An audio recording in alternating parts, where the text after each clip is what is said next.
Ladies and gentlemen, what's going on? I'm Jay Bosa, and joining me is Mike Kakamo. Mike, say hi. How's it going, guys? And we have a special podcast with this particular podcast. They're all special, but this one is going to be a little unique because this is how me and Mike started talking about that we were going to do a podcast. I know a lot of you direct message me asking about my 2 ayahuasca ceremonies. On the low, you don't want to let anybody know that you're interested, so you'll message me directly, like, hey, what was that? Where can I do that? And I really don't answer because it's a huge answer. I can't just say, go do it. I just can't tell you how it was in a sentence. And so it's been a topic I've always wanted to do some sort of video on this topic, and I'm going to actually let Mike be the host on this particular podcast because if it wasn't for him, I would have been nowhere near that stuff. So I'm going to give it to Mike. Mike, it's your show now. Go ahead and introduce the show and why am I on the show? I got you. So just a quick little setup, guys. Me and Jason met a few years ago, and we had a very stuffy suit and tie type job. We're clean shaven, everything like that. And I was always the type of guy where if I had any downtime at all, I would literally go hide in the corner, pop my laptop open, throw my headset on, and like kind of just veg out in these really crazy podcasts and discussions and this and that. And Jason kind of went up to me a couple of times like, hey, man, what are you listening to? And then we had a few of those moments where it's like, did we just become best friends? And it was like, yeah, we did. Yeah. And we just kind of, we gelled with a lot of these topics, a lot of these subjects. And I'm the type of person where I'm very hesitant to try some of these things, but Jason is the opposite. He'll actually go head first and just try a bunch of crazy shit out. And he went for it. And kind of because of what we were talking about, he went and did ayahuasca, which I will do eventually. I promise Jason that I will do this down the road. But I am afraid to do it. I'm not going to lie. I'm very hesitant. I'm very like, I got a lot of shit I got to deal with before I can go do ayahuasca because at the end of the day, I respect the plants in a lot of ways. You have to have reverence when you do this. You can't just go willy-nilly and just, this isn't playing. This is work. You know what I mean? This is work on yourself. So I want you to kind of talk about, I guess why you wanted to do it, the process of doing it. Let's just start with that. Why did you want to do it? Let's go right there. You'll give me enough questions. I'll give you plenty of questions, but let's just start. So why did you want to do ayahuasca in the first place? Well, Mike, it's actually your fault. Okay, so I know I'll my start fault. with I that get it. because you were always listening to podcasts and really interesting topics. Like you kind of reinstated my interest to learn. Like as an adult, you feel like you're done. Like I know what I know in life. I'm just looking for jobs. I'm just trying to look for something to survive. Mm-hmm. And here you are, just constantly educating yourself. You just got your headphones on. You're listening to something. You're listening to something interesting. And if it's that interesting that you're always investing yourself into it when you have free time, Yep. What is this? What are you doing? Let me know, right? Yep. And so you put me on Graham Hancock, who's one of my favorite authors. And Graham Hancock has all this like prehistory, history breaking, bending content. Like things are not as they seem. And he does a really good job of leading you into all sorts of ancient realms, like the ancient Egyptians. What we know them as, like what you grew up knowing ancient Egyptian as, and what his perspective is very different, but very interesting. Sure. And also keeps leading you into different realms.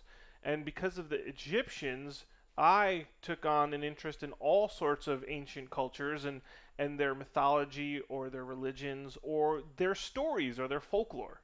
I can't even say they're all mythology depending on what your perspective is, right? And then from that, I've always liked Ancient Aliens. I always thought Ancient Aliens was fun. But Ancient Aliens has some really great leads to questions that us as human beings are not bothering to answer. Sure.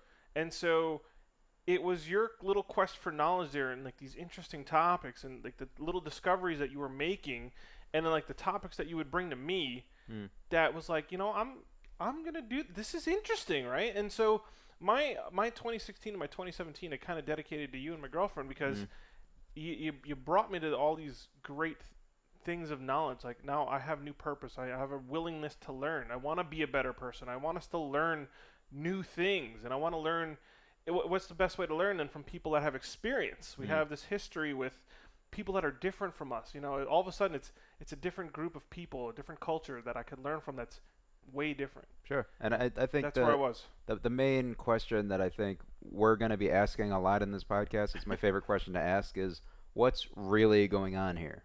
That's the most important question to ask That's because deep. We keep asking that. So many people have an idea, but what's really going on? Yeah. Like, cut through the bullshit, cut through the lies, cut through anything, and ask that question. So let's focus a little bit. So your ayahuasca experience, we know why you wanted to do it.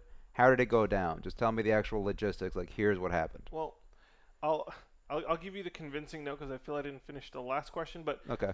I studied ancient cultures, the Mayans, their shamans, the Incans especially. I learned about the conquest in South America. My girlfriend's Peruvian, so she's got Peruvian culture, and that's where ayahuasca essentially. Very dense history, Yes. a lot going on. So, yep. I was already so close to it. Mm. I did my research. It seemed interesting. It wasn't addictive. It didn't seem like it was a bad drug, even though it's Schedule 1 in the United States. I couldn't find something wrong with it. Like, I didn't see a problem after doing all my research. So I'm like, you know what? If I find an opportunity, I'm going to do it. And sure enough, I get a message in my inbox. Girlfriend sends me, hey, there's a shaman traveling. And without a doubt, as soon as that message hit, it was like I was already purchasing my little ticket to go. Mm-hmm. I'm gonna do. There is no way I'm not gonna do this. After reading about all these cultures, reading how they dive into this little realm, they say they talk to their ancestors or they talk to these entities.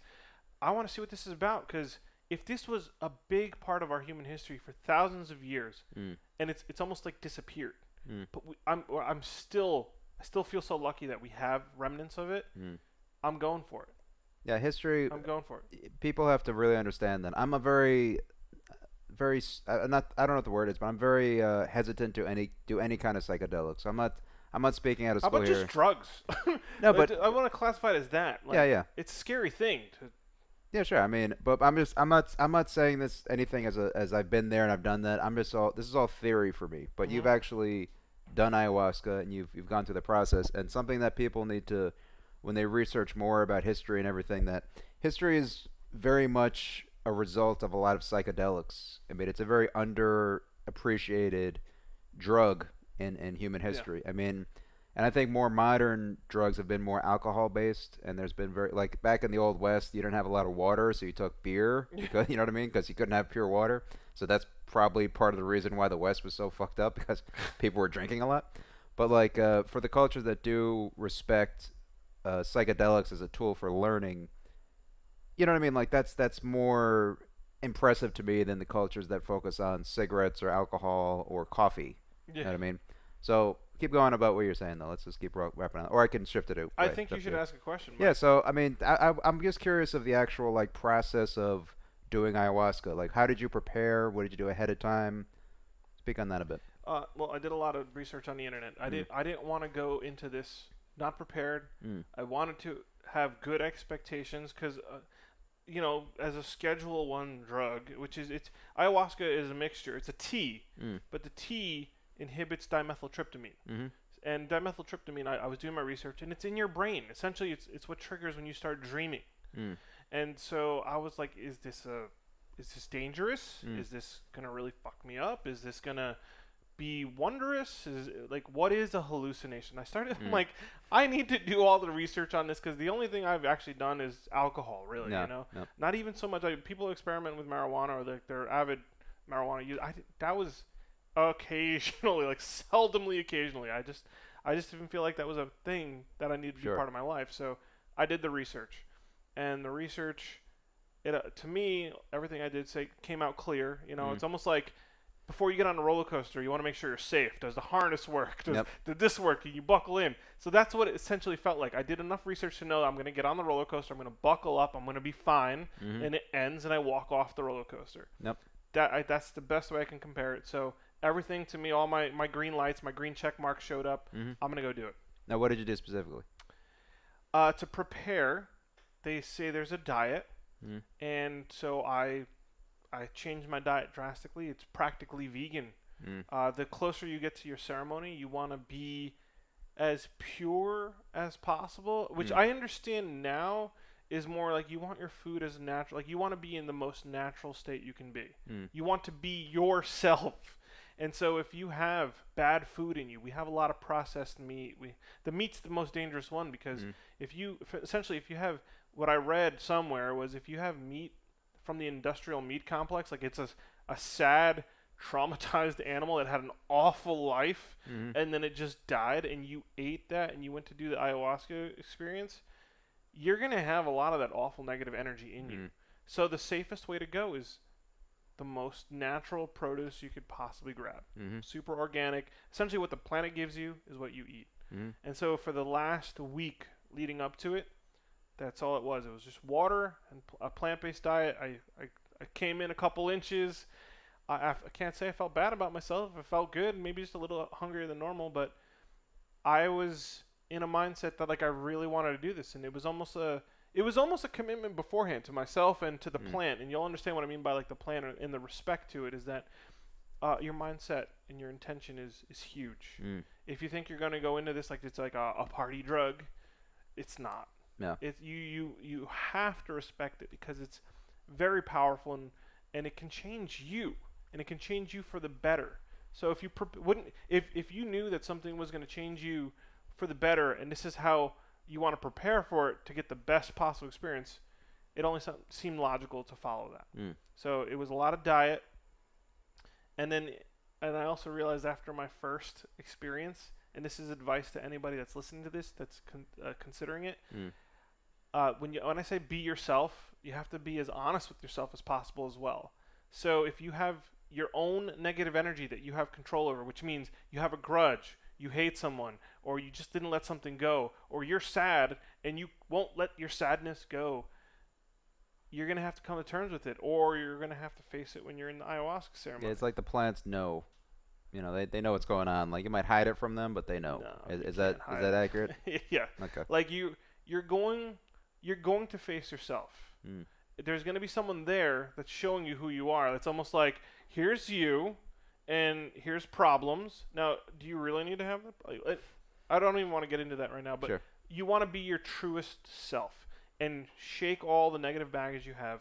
Go into it with a very open mind and a clear conscience. I mean, and when you do prepare and you go through what the shamans would recommend, you're showing respect for the plants. You're showing respect for the process, and I think that everybody involved appreciates that. And if you weren't preparing, you'd probably have a bad trip at the end of the day, right? Yes, because again, it's your intention. So if your intention is good, you're going to amplify the experience into the good realm. If you have a lazy intention or you have a dismissive, it's not bad intention. Like, I'm going to go take an ayahuasca trip and fuck shit up in my mind, right? You don't have it, but you have like a dismissive, like, it's just ayahuasca. What are these people talking about? It's woo, right? Woo. Then you're going to have to face that. Like, you're going to have to counter that during your experience. That probably doesn't mean a lot to people now listening that have no idea what this experience is. Sure. The people that haven't had an experience will know exactly what I'm talking Well, about. I can represent the people who have not had any experience with ayahuasca. I mean, full disclosure, I've smoked weed twice in my life, had a pretty bad time, and aside from that, I tried cigarettes here and there, and I drank a good amount of alcohol, but I've never done any kind of psychedelic, ayahuasca, DMT, mushrooms, LSD, none of this stuff. So I'm coming in this completely in the dark, and you can kind of shed some light you're on the best what's going on curious here. person to ask questions. Yeah. So keep going on the process. So where do you go? What do? You prepared? Who are you with? Like, tell me the actual how it all unfolds, and we'll go from there. All right. Well, when there's been ayahuasca, the Incans performed ayahuasca ceremonies. There's a reason it's a ceremony and not just like a like we've been having beer, right? There's a reason I can just have this beer by myself. I can have it with people. I can make it social. Sure. There's a reason why they do a ceremony and they have a circle of people. There's a shaman to lead you on, because think about it, like you can go to a potentially dangerous place. When you're trying to come to terms with yourself. If there's something you're tremendously sad about, or if there's something that traumatized you, you may have to face that again. And so the shaman is there to provide support. Like, it's almost like giving you a good idea. Like, if you don't know where to go, he'll be like, try that way. And how would you classify the relationship with the shaman? Is it more of like a teacher, a martial arts instructor? I mean, how did you feel about the actual shaman? Like, what were they like to have them around? The shaman is a tour guide. Okay.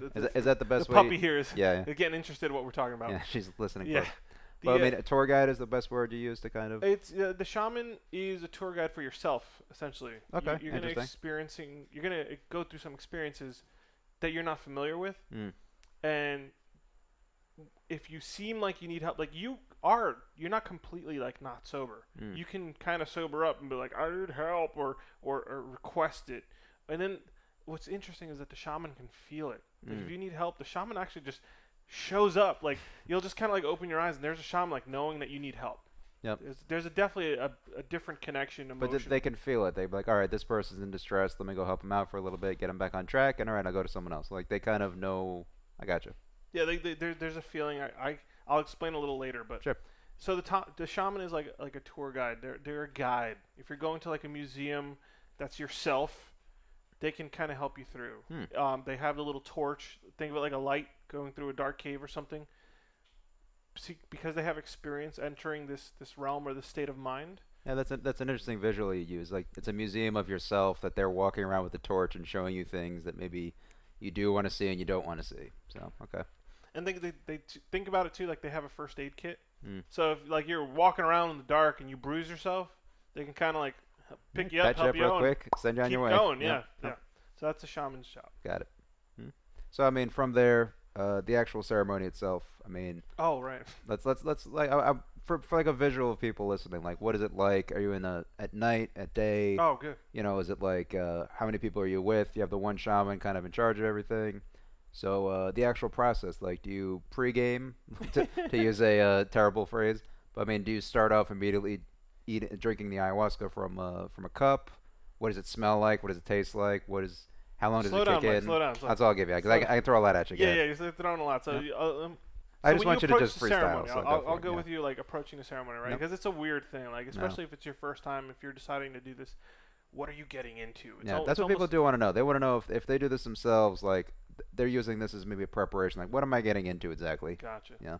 So, the shaman was traveling. I don't want to exactly mention the location. No, that's not a problem. It's a fuzzy area right now. Yeah, you don't have to get specific. Yeah. But somewhere in North America. That's all you got to say. Yeah, that's all I'll say. And so I went to the location, and it was. What I loved about it is very informal. You know, after growing up Catholic and Christian, and you go to a building and you sit in a pew and you go recite, it was very informal. I was like, is this thing gonna start? What's going on? Well, essentially, what the shaman is waiting for nighttime, because at night is when you take it's a tea. It's literally a tea. It's a plant, a bark from another. It's a vine. It's bark from a tree mixed with some water. I think it's cooked a little bit. And that's it. It's just two very natural ingredients. So it's almost less intimidating in that sense because it's not like it's manufactured or anything. Anyway, so the shaman waits for the nighttime because your senses are heightened. And if you do it during the day, chances are you're just going to blind yourself because like at night, I can vouch that you can see so much and it's dark. But if you open your eyes, you can see you get a lot of information. Like I remember looking at the ground, and I know it's ground and sand and dirt and grass and roots. Like you see way more than just visual. Now, were you outside during this experience, or were you inside? You're outside, really? It was outside. These are great questions. No, but I'm just curious. So you were actually outside, just in a field, with sleeping bags? Were you lying down on anything? It was okay. So I met all these people. It was at a house. It was at a house on a private island, which is really cool. Sweet. So we were camping. We were outside. We're camping. And they made a circle. Like it's not like they just said, hey, this is going to be our circle. And they kind of put like there was like a center point. It wasn't like a campfire. So no fire at all in the middle, nothing like that? There was candles. Candles, okay. The candles essentially so you could, just like a plane has emergency lights, leading down the aisle.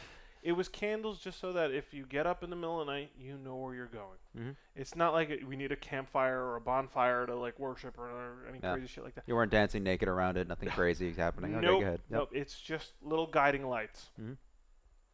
And so when time came, like I started talking to people that were there. I brought people with me. We're just socializing. Like, how'd you get here? What'd you figure this out? But the big thing was it's a circle. And they say it's a protective circle. I understand that now because you don't want to get lost.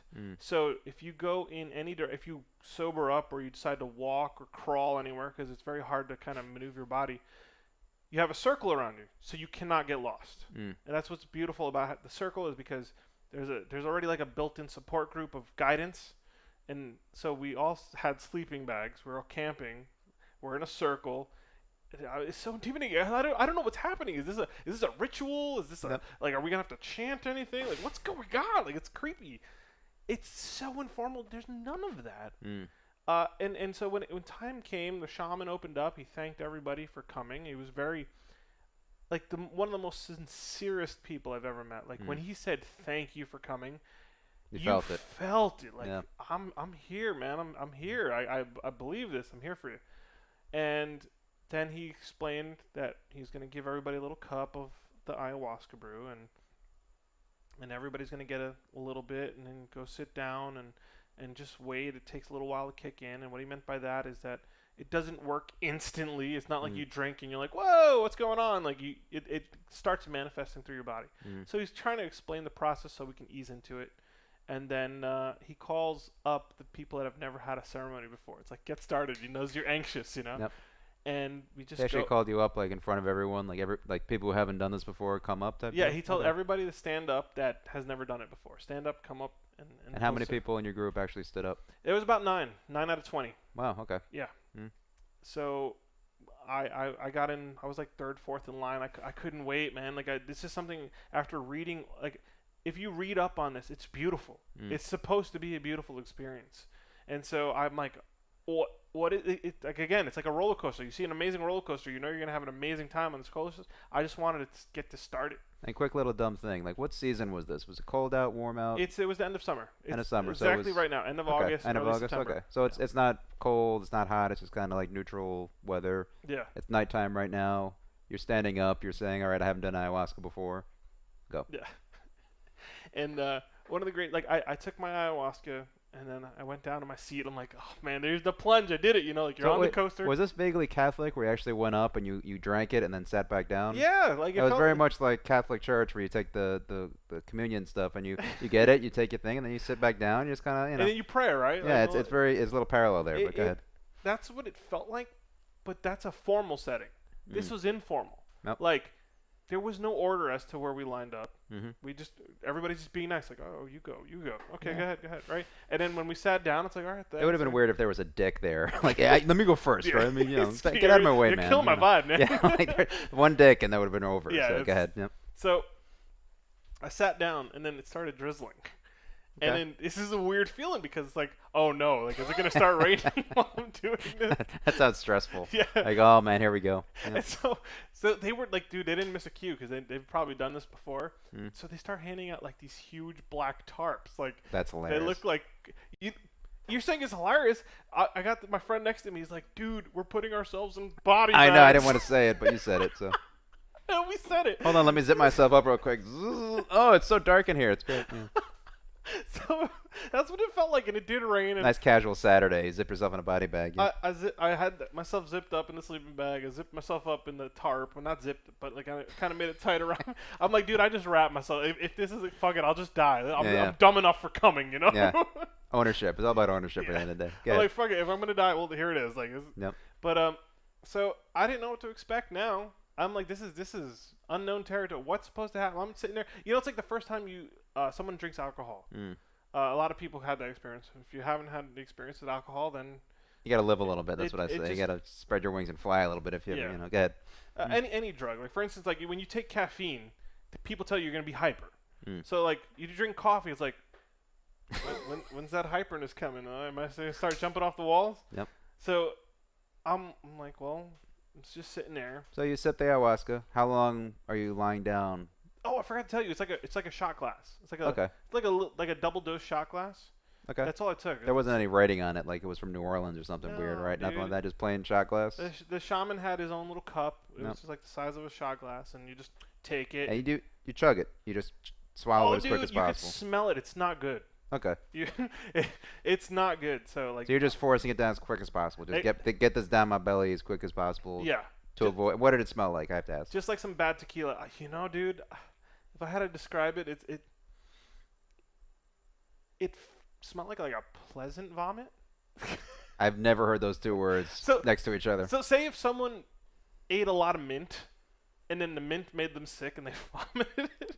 All right, so for all the people who are decided not to do ayahuasca now, bring them back. Bring them back. Okay, so I'm gonna bring it back. Pleasant vomit. Okay, so if you have tequila, everybody makes a face after tequila. You have tequila like, oh, whoa, you know, like, Yep. or whiskey, strong whiskey. It's the same thing. Okay. So like, it's not when you have whiskey, it's not a pleasant taste. And maybe how much we're talking about? You said double shot? it's like a double shot, yeah. Okay. And so I'm like, as soon as I smelt it, I'm like, oh, I'm just gonna throw it back. I'm not gonna like let this sit on my tongue. You can't sip that. You can't nurse that bitch. You got to just go for it, right? Okay. So there I am, like shaman. It's a ritual. I have the cup. You know, it feels like this would be the proper thing to do, right? Yep. You know, I'm just like, I just throw this thing down. And then, you didn't do anything inappropriate, like devil horns after or nothing like that. Okay. Imagine if I did like a car bomb with it, like slam it down like George Clooney from Dusk Till Dawn. Just slam the shot glass down. Rock and roll, motherfucker. None of that. Okay, good. No, dude, I just threw it back. I tried to throw it to the back of my throat. I gulped it, and I'm like, ooh, did it. Like, that was my first, like, milestone. Like, I threw it back. Yep. I wanted to commit. I didn't want to give myself any denial. So step by step, that's one step you checked off. Like, yes, I did it. It's it. And Green now you lie down back in your sleeping bag / body bag. Yeah. And then what? And it started raining, like I said. Started raining. Go ahead. And so I'm just waiting. And, you know, you're not supposed to have your cell phone out, but I did because I wanted to take notes. Sure. And I'm looking at 10 minutes go by. 15 minutes go by. I'm like, well, I just wasted my money. Like, Yep. it wasn't even that expensive, but I did drive like 6 hours. Sure. So like there goes the investment, right? 6 hours. Now I'm not going to do anything all night. This was a hoax. Now, are you actually thinking that? You think this is a Yes. hoax? Wow. Yeah. Like I just thought like I gypped myself, lesson learned. Yep. Like, you know, it's just woo. Some guy scammed me out of a few $100s. Yeah. I got you. I'm a Yep. shaman. You know, throw those. I'm like, He was in a car driving away. You know, like all your cash. Yeah, I got you. Yep. And then so it was that moment where, like, I gave up. I'm like, well, this is not gonna be anything. So I was already exhausted. We drove 6 hours. I'm just gonna go to sleep. Yep. Like I couldn't be mad. I set myself up for this. Sure. So I just lie down and I'm ready to go to sleep, just like a person that had a couple drinks. Like you're just kind of exhausted. You're not in that state of mind. And then that's when something started happening that I knew was not me. And how long do you think after you drank it did it kick in? You think? It Ballpark. It was a 15 to 20 minute mark. Got it. I don't know if it's because I had like a weak dose, or if I'm heavy.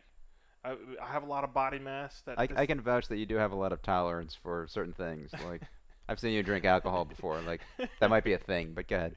So it was about 15, 20 minutes, and I was ready to just give up on the whole experience. And then I start hearing whooshes in my ears, like whoosh, like just like that movie thing where like there's something creepy in the background, and it goes across the screen like whoosh, you know, like digital surround sound type yes. thing. Like behind you there was a sound of a whooshing noise. Yes, okay. But it was my ear. Like it was going to like the sides of my ears, whoosh whoosh, like, and it, like what's going on? Like, yeah. And what it actually felt like was like the pulse in my ears might have been really strong. But then I'm like, no, this is something I don't have control over. Like, I'm hearing this. So then I close my eyes because I'm like, it's disturbing. I'm just going to listen to it, see what it is. And then I close my eyes, and it was that moment. Like, I decided to just listen. Yeah, I wasn't weirded out for the first time. I was like, what is this? And I'm actually going through it right now. And when I close my eyes, I realize that my imagination is not under my control. They say you can call it hallucinations, you can call it visions. It's not a hallucination, because a hallucination is something that with your eyes you would see something, but it's really not there. It's in your mind. It's your imagination. It's how, like, I always tell people, just like you would imagine, what does your front door look like? You can imagine your front door, and you can imagine opening it and going inside. What does your car look like? You'll imagine your car. That's what that ability to control your imagination starts getting away from you. Now let me ask you a little question here. Now I've been trying to focus on my own sleep patterns and dreaming and all that stuff, and just an observation I've noticed about when you're actually lying down in bed waiting to go to sleep, like you're thinking about real life, and then all of a sudden you think about something that's not real life, like it's kind of off, and that's when you're starting to fall asleep, where like you say something and it's not related to your life, like it's something that happened but didn't really happen. And it's kind of, is it that the same, have you experienced that while sleeping, and is that kind of the same thing where, all right, now I'm starting to drift into unconscious, and I'm thinking about something that is not part of my life, but just kind of something. It's, oh yeah, this person in my life said this, but they didn't really say that, and all of a sudden you're drifting more and more into the sleep world a little Yeah. bit. So it's kind of a parallel in a weird way, right? It's like you're actually ready to go to sleep, Mm. and when you go to sleep, your body takes over. Like your body is going to start repairing itself. Your mind is going to start repairing itself. Mm. Your mind is going to have dreams. So we keep drinking, guys. I'm trying to Yeah, you're good. get this off my chest. Mm. But as I'm going through this, it felt like that's slipping away into a dream. We've all had those moments where you wake up real quick, like you started a nap, but you didn't know you were going to take a nap. Sure. That's what it felt like. Mm. And so one of the biggest things that you'll read on the internet is a surrender. Mm. Like you'll surrender, like you're going to surrender, and you surrender in the sense that I'm not going to try to figure this out. I'm not going to be weirded out. I'm not going to try to make sense of this. I'm surrendering. Now, do you think that when people have a bad trip, and maybe maybe we should talk about this later, but is it because that they don't allow themselves to surrender? They say, no, I'm still going to control this, and then it's like, no, you have to surrender. Is that part of the process of actually having a good trip? Well, if you don't surrender, or if you're just not at peace with what's happening, you're kind of keeping yourself sober.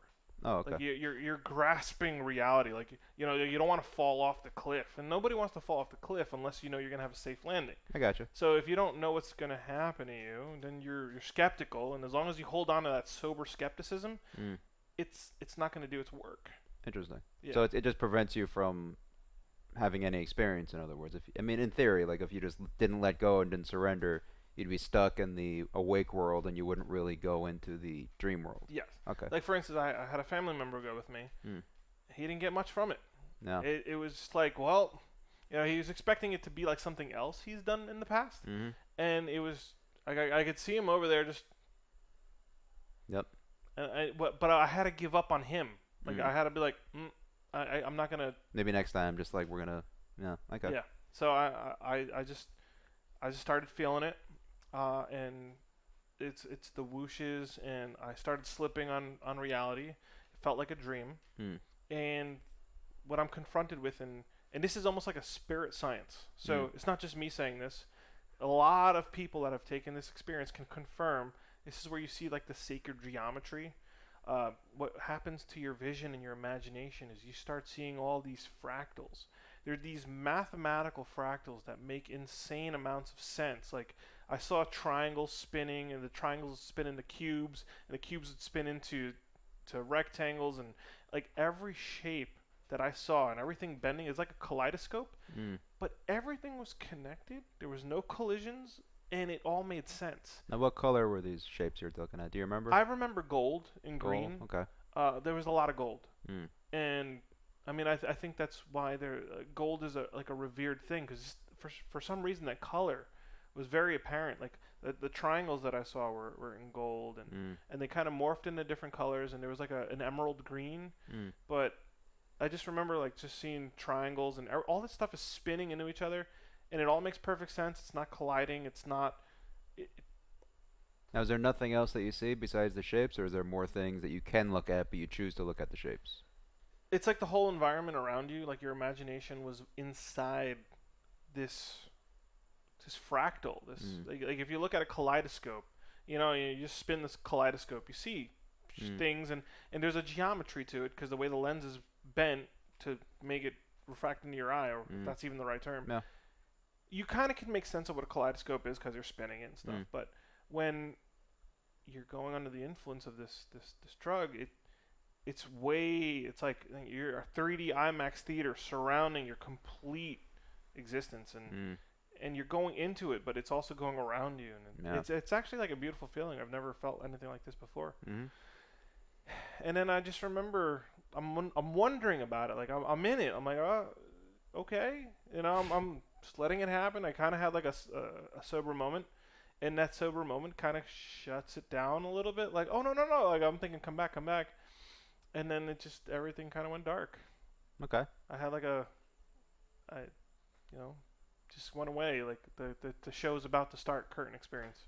But then it shut off because you were trying to hold on. So when you say go to black, what do you mean? I can't explain it. Like I just stopped seeing stuff. Like Okay. If this was a vision, if my imagination was hijacked, then they hijacked it to see black. or darkness or So emptiness. did you wake up at this point? No, You're still unconscious. but I can remember because it was so profound. Mm. Like, think about it like you're in space, but all the stars go out, but you know you're in space. Mm. That's the kind of darkness I felt. So are you just waiting at this point? Like, all right, well, what now? Yeah, that's Okay. easy. I'm like, what now? But the thing was, I was in it. Like, Mm. I was already committed. I'm not saying, get me out of here, this is crazy. I'm just like, okay, what's next? Mm. I can't tell you exactly how it started because it's almost like, oh, man, this is where we get into the woo. Get into the woo. This Who cares? is where we get into the woo. Go for it. There's a communication going on when you're in here. Whether it's you're communicating to your internal self, if you're communicating, if different parts of your mind are communicating, or there's a third party communicating to you. Mm. I read online, I heard online from a lot of testimonials that you'll meet entities. Mm. And I'm like, man, what is that like? Is that like meeting aliens? Is that like meeting a ghost? Is that like meeting a god? But like, what is that experience like? What do you meet? Is that like meeting a king or queen? Well, just for the record, Terrence McKenna referred to these as machine elves. That's how he worded it. And for you guys who don't know who Terrence McKenna is, YouTube him, Google him. He was probably the funniest human ever who happened to be a specialist in plants. And He's a botanist. So, I mean, everybody look him up. You can kind of get some information about him. But he's very important in the psychedelic community. He influenced a lot of people from Bill Hicks to Joe Rogan. Yeah. I mean, he's a very important person in He's the very psychedelics world. So he referred to these entities as machine elves. Does that make any sense, that concept? Well, I would like to say that he was doing psilocybin. Well, he said DMT. Under DMT, he said he encountered machine elves. Okay, well, I don't know. I'm coming this as a layman who's stone sober. You know what I mean? So when you get communicated to, you can only, essentially, someone can only communicate to you with what you already know. If you haven't experienced anything, then you don't, like, for instance, if you don't know what the color red is, how do you experience the color red? Sure. So, like, it's almost like you're learning how to communicate in this thought imagination realm. Now, some people have equated this to going from 2D to 3D. Does that make any sense? That makes sense because you don't understand the realm that you're in. So if you've lived on a sheet of paper all your life and all of a sudden you stand out from the paper, you're like, what the fuck? what, right? Yeah. Well, I mean, again, I was in it. I wasn't weirded out. I'm like, I'm going for this. You're on the roller coaster, right? That's what I kept feeling. Like, I'm going with it. I'm not gonna jump off. That's probably worse. Mm-hmm. And so it was almost like a communication system started. Like, something is trying to communicate with me.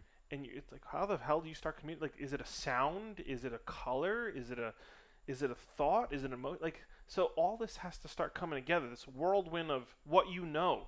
It doesn't know how to communicate to you because it doesn't know how you know how to communicate. Okay.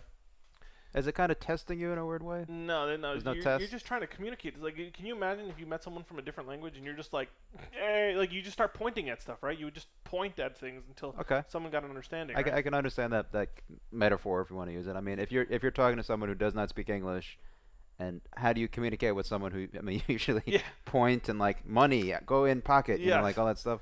Okay, that makes sense. And so it was like an ushering in. Like they're trying to start telling me something like, oh, we're glad. I remember feeling, and this is exactly what I'm saying. I remember feeling. It's like an emotional feeling, like when someone welcomes you, or like a lot of people are welcoming you. Like, it's like, welcome. Like, I felt like a warm welcome, but it's just like a heart feeling. It wasn't anybody said anything. It wasn't anybody like gesturing. I just started feeling it in like my chest, like this feeling of gratitude, like welcome. And so from that, it's like I understood an emotional feeling. So then I started getting more emotional feelings. Which is a form of communication, like your feelings. I mean, that's probably the most profound form of communication. How you feel when you do something or someone does something for you. You know what I mean? Like, you're kind of tapping into the most primitive form of communication ever. It's kind of interesting. And so once I grasped that was like one of the first things I grasped was like an emotional feeling. And then the emotion started getting tied up with visions. It was like, okay, we have a basis. You know, we can go through simple things, and then from that, it's like you can start. Again, it hijacks your imagination. So if you can imagine, you can't imagine it. Something else is just going to show you something in your head, like you're watching a projector, a movie theater projector, You're watching a movie. That's not your imagination. You're watching someone else put something together. Mm. But the thing is, if this entity or whatever is on the other end wants to communicate to you, they have to figure out what you know. Mm. They probably know they obviously know their language completely, but how do they communicate to someone primitive like us that doesn't exist in this realm? And I keep saying realm because you go somewhere where you can experience things that you've never experienced before. Mm.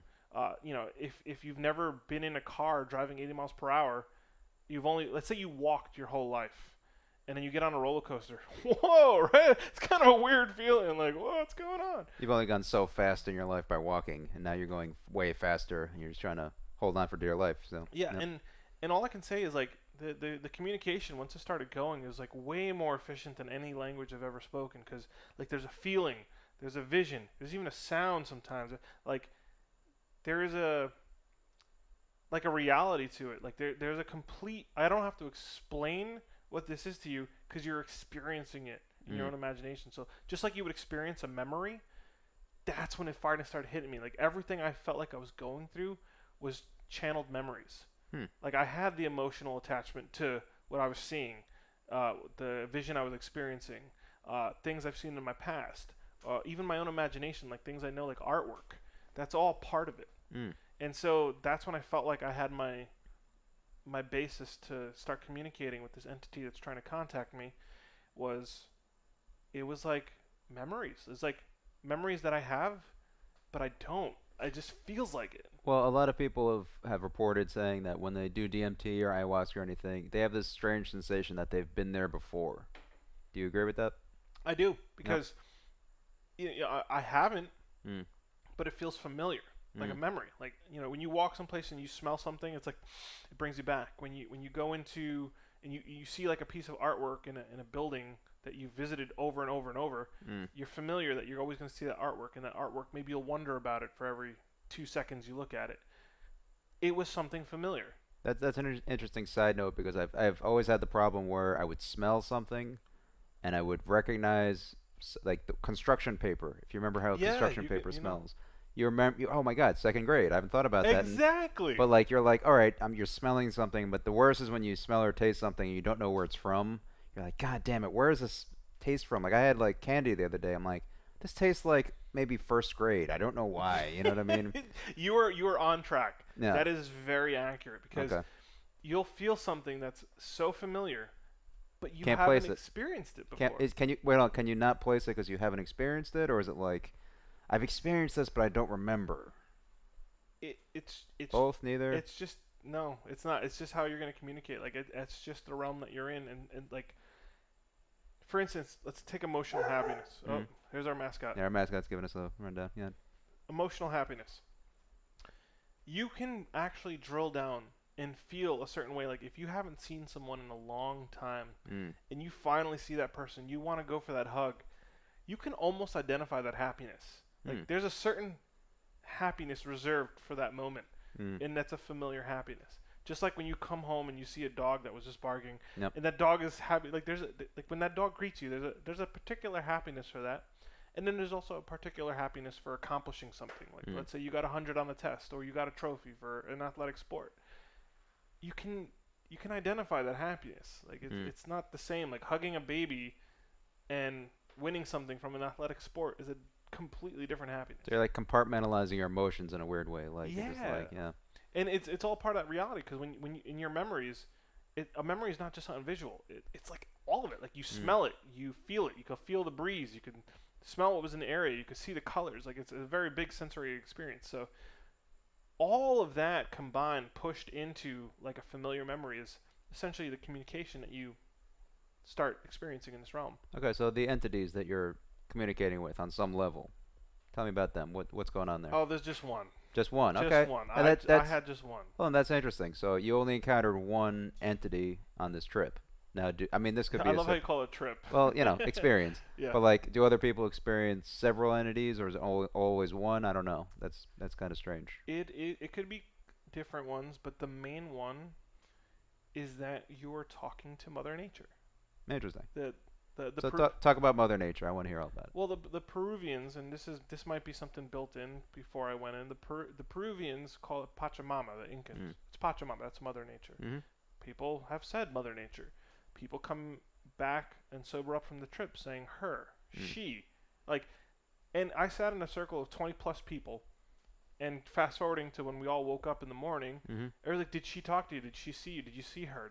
How'd she say? Like, everything's she, her. Like, you can feel a profound feminine experience. Was there a single he, or were they all she's? All she's. That's one of those things where me coming from a skeptic point of view, like, you guys didn't plan ahead, you guys didn't talk ahead of time, like, everybody experienced the same thing objectively, which is a feminine energy. Yeah, and that's where I feel like there's like a spirit science to this, or a spiritual or mystical science, because it's a psychological test, and if 20 plus people that I didn't know, we didn't plan this, Yep. and they're all saying she, her. Now, did they have a name attached to the entity, or no? Well, the name, we all kind of knew it's ayahuasca. People call it Mother Ayahuasca. I knew it was Mother Nature, Pachamama, whatever the case may be. Whatever you've called it, that's what I was familiar with. That's what I feel like everyone else was familiar with. Like, it's obviously the planet. Like, duh. So Pachamama, that's how you pronounce it? So tell me about Pachamama. What did she say to you?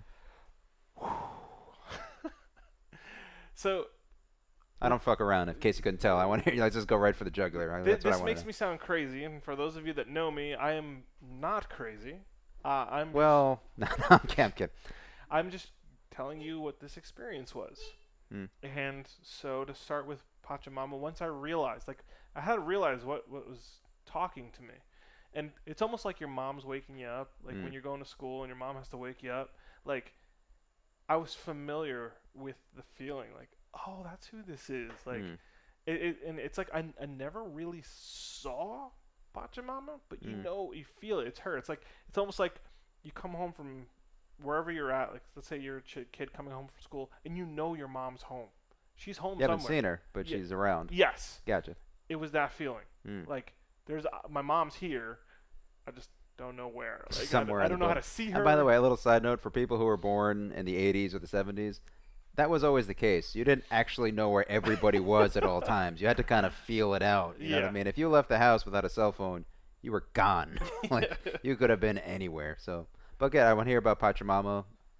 And was it one of those things where it was a sensation of, it was like, all right, now I have her attention. Now she's looking at me. Was there ever that sense of, like, all right, now we're talking? The inverse. Like, okay, go ahead. She has my attention. Like, okay. Because we live on this planet our whole lives. And it's here. She's here. The planet's here your whole life. Yep. And you don't know how to talk to her. Like, it was like you get a phone call like, hello? Hey, this is Mother Nature. How are you doing? Yep. Like, you've never had that phone call. You've never heard that voice. You've never had that familiar feeling. I got you. And so once I realized it, I'm like, it's her. Like, I had like a little epiphany, like, oh, it's her. I've heard so much about you. Yeah, you know? exactly. And you have that feeling. The thing is, it's not a verbal thing, but you have the familiar feeling, like, oh, this is it. Like, this is her. Yeah. And she's very nice. Again, I know I sound crazy, but I'm just going with it because never apologize. Just roll with it. I have to, because some people are gonna be like, oh, Jay, you're woo, you're crazy. You've had it. I'm being genuine and authentic. I told you I was going into this with a ton of research. I wanted to be skeptical. I wanted to be the scientist going into this experience, and what I got was beautiful. Now, let me just interject a little bit. So, you shouldn't have to apologize to say that you talked to an entity during this whole experience, because, I mean, I'm just speaking for myself. When you dream, you talk to people. Yeah, you have conversations. You talk about your dreams. Like, I mean, it's a very universal experience. When you're unconscious, you're in the dream world. Whatever that dream world is, it could just be you talking to yourself at the end of the day. But you're having a conversation. There's words exchanged. There's concepts. People are mad at you. People are happy with you. Like, there's a whole a variety of different experiences when you dream. So this is just more of a heightened sense of dreaming. In other words, is that accurate? Yeah, it's very. Mike, thank you. You explained it for me, because it's like, it's perfectly normal to have a conversation about your dreams with a friend or even a coworker, right? And I'm just speaking for myself. I've had some fucking crazy dreams where nothing makes any goddamn sense. Like, I'll give you like a small example of kind of the craziness. Like, I remember having a dream of looking in my backyard, and there's this like giant hummingbird horse creature just floating around my yard, and I don't know why it's there. I don't know what's going on, and you just wake up and you're like, what the fuck was that? Like, yeah, Mike, I'd be like, you're crazy, Mike. Yeah. Like, why can you? But so for everybody watching and listening to this, you kind of have to suspend that belief that I'm having a conversation about an experience I had, a very Yeah. dreamlike experience I had. And this is coming from a very sober person. Like under no psychedelics at all. I mean, I guess I assume this is universal. Everyone has completely insane dreams Yeah. under no influence of anything, and you have the most crazy, wild experiences you can imagine. You just forget about them conveniently when you wake up. Yeah. And it's a good experiment to actually write them down so you remember, kind of. And a side note, I always have a problem when you wake up, holy shit, that was a crazy dream. You go to work, you forget about the dream the entire day until you come back to your bed, and then you lie down and you remember the exact dream you had for like a second or two. That's always a weird experience, and it's kind of similar to kind of maybe what you're talking about, where like you're in the zone and then you're out of the zone and then you're back in the zone and you picked up right where you left off. Or something during the day might trigger it. Yeah. Like, it might have been a glass of water. Yep. In a dream, you're like, why the fuck am I drinking water when I'm being gunned down by right? And then I go to work and I have a glass of water. I'm like, oh, like. That's always a weird thing when you have a dream about someone at work that's pissed at you, and you go to work and like, oh, they're not pissed at me. Oh, No, that's no. very comforting. My cousin is in jail. I gotta bail him out. Like, cousin's fine. He's Yeah. he's okay. Like that. Everybody has these crazy experiences they go through, and I mean, I want to hear more about we'll get back into Pachamama, it. because you But can talk about that. I feel like we laid down a really good work for a disclaimer, so those of you that know me don't think I'm crazy. But Yeah. I want to really authentically translate this communication and this experience Mhm. to you and people that want to hear about Sure. this experience. So that's where I'm at. So once I realized that I'm talking to Mother Nature, it was almost like she was excited, like, oh, he gets it. She's funny. It's like she has a personality. It's not like, don't think about it like it's like some lofty goddess. Like, hello, mortal, welcome to my realm. Like, it feels like she could be your friend. She could be your sister. She could be your mother at the same. Like, she's everything at the same time. Now, at this point, is she actually talking to you, Well, or not really? I'm giving you the aha moment. Okay. Like, she was like, he's getting it. Yeah. Like, I can talk to him now. He's getting it. And I remember it's like she was almost like really excited that she started flashing all these like images of art that I have all this art in my head. I play a ton of video games. I've seen anime. I have all this art. I have all these experiences that she can pull because that's how she's gonna talk to me.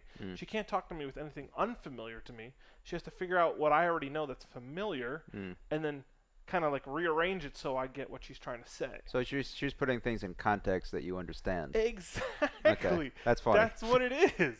And so I remember it's almost like a child going through like my toy bin, like, what's in here? What's this? What's this? And like she's like, I remember it was almost like she had a poster board and like she'd find something really cool and like show it to me, like, boom, like, is that it? Like it was, she was like so excited to like talk to me, and I'm like, all right, I'm here. I'm like, what do we got? What do you got? And like as soon as I started grasping the situation, it was like she's giving me a history lesson. And I don't know where this history lesson came out of nowhere, but it's the first thing I profoundly remember from her was that she was telling me that she encouraged the voyage of the Europeans down to South America, like when the Spanish landed. She thought it was going to be a good thing because in the New World, North America, South America, you had these tribes, these people, the red people, the whatever you want to call the Native natives, Americans, whatever,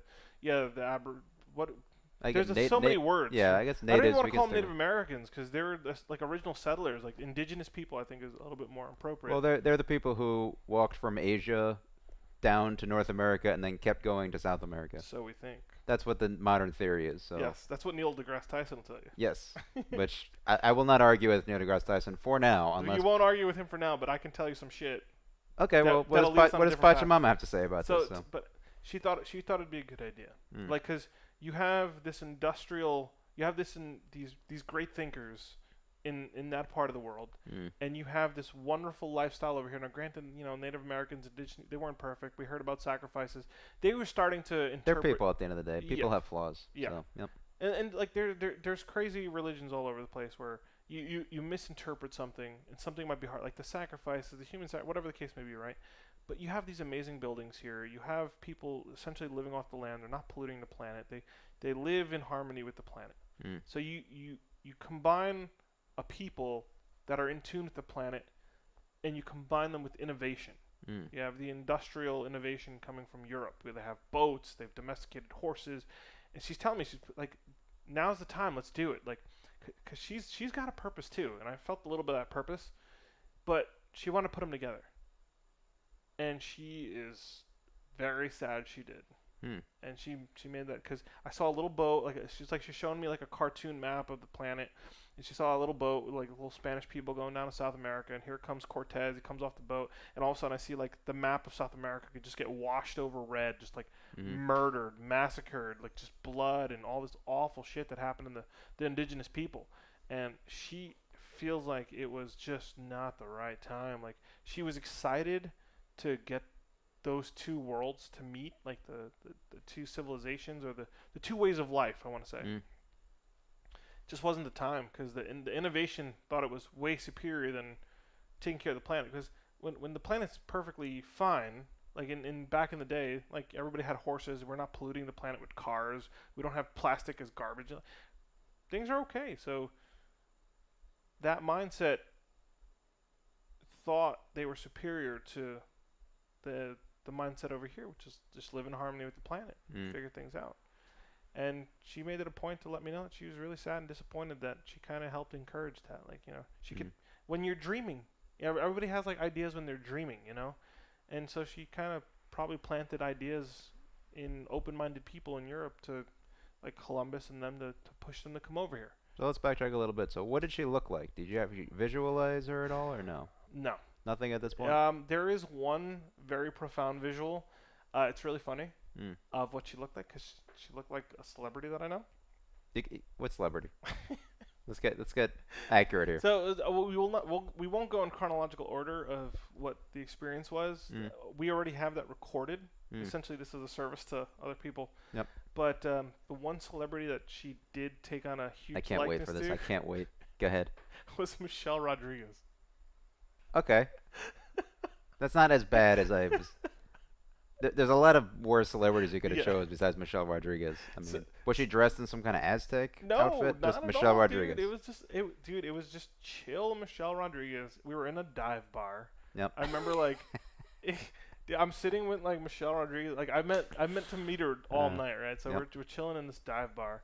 I'm gonna Google a picture of Michelle Rodriguez as you talk, because I want the visual of.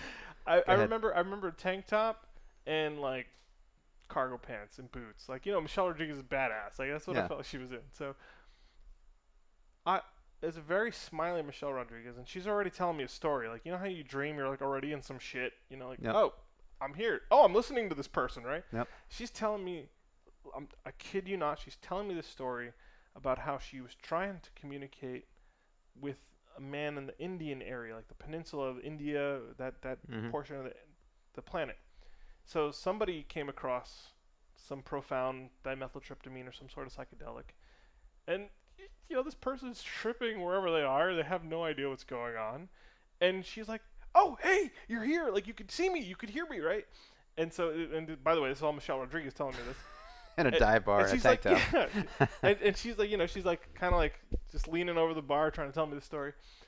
And she's saying, well, she's trying to explain who she is to this, and we have no fucking knowledge back in these times. Like, you take the average person from that time with the average person now, and you have way different experiences to draw upon. So she's telling me she's trying to explain to this guy that just happened to accidentally take a stumbled his way in the dive bar type deal. Yeah. All of a sudden, it's like your cell phone's ringing, you pick up, and you're, what? Who's this? Like, Yep. So she's trying to explain who she is, and this guy's like she's trying to get like this grasp on him, like she got the grasp on me, and then like he finally got it, like, oh, I'm talking to something, and she's like, yeah, I'm this, I'm that, like I'm the spirit of the planet, and he still doesn't know, and she's trying to say, I remember profoundly, she was trying to say she is the nurturer of the planet, and the guy is like, cool, he still doesn't know what that means and what she's trying to communicate. And so, man, she gave me this really funny image of like she's like, I am the cow that lowers the udders so that I can nurture the planet. Like there's like a small cow. You have to they lower their udders, and the cow can come up there and nourish itself. And he's just like, oh, right. And then she's like, that's why Indians worship cows. Oh. So it was a giant misunderstanding, in other words. And that's what I'm saying. Like it was like, she's funny. Like that's a good joke. Like if you wrote that in like a bit, that's a pretty funny joke. Like, what did happen? That's why they worship cows. huh? You know, like, da da da da. You know, like, She didn't know how to explain it to, like, she's trying to pull every experience out of this guy's head to kind of make it, it's like, you know, obviously there's a mother, but then, like, not just a mother. I'm a mother for, like, a bigger thing. I'm the planet, the ground. I'm sure people back then didn't even know that it was a planet that they were standing on, you know? So she had no idea how to explain who she was. She's like, well, I'm a cow, and lowers the udders, and I nourish everything underneath me. yep. And he's like, oh, so then he comes back from that experience. It's like, So there's one Indian asshole out there who is just miscommunicating, misrepresenting everything. I don't want to say that. You could say it. They have their roots in why cows are sacred, but like, Yep. dude, like, she thinks it's hilarious because like cows are still sacred till this day. Yep. And they're just cows. So if she didn't say that one thing, totally different. It could have been anything else if the guy could have had a better understanding. But yeah, dude, this guy understood what a cow was. He understood that cows had tits and they nourished their young underneath it. So that's what she had. That's all she had to go with. Yep. So that's what she looked like. The one time I could tell you she looked like something, looked like Michelle Rodriguez. Okay, so what happened after this conversation? Was this a long conversation? This was way in. This was way in. Like, Okay. I've already been under the influence for hours. We are an hour in, so if you want to We keep, are? yeah. Yeah, I mean, I'm sure if people have gone this far with this podcast. Let's keep going. they're I want to hear the rest of this because it's very fascinating. Well, where do you want me to go? Because you made me jump from the very beginning to something I would say I had like 3/4 of the way in. Well, what did we miss in the earlier parts of the trip? Was there anything that you want to mention?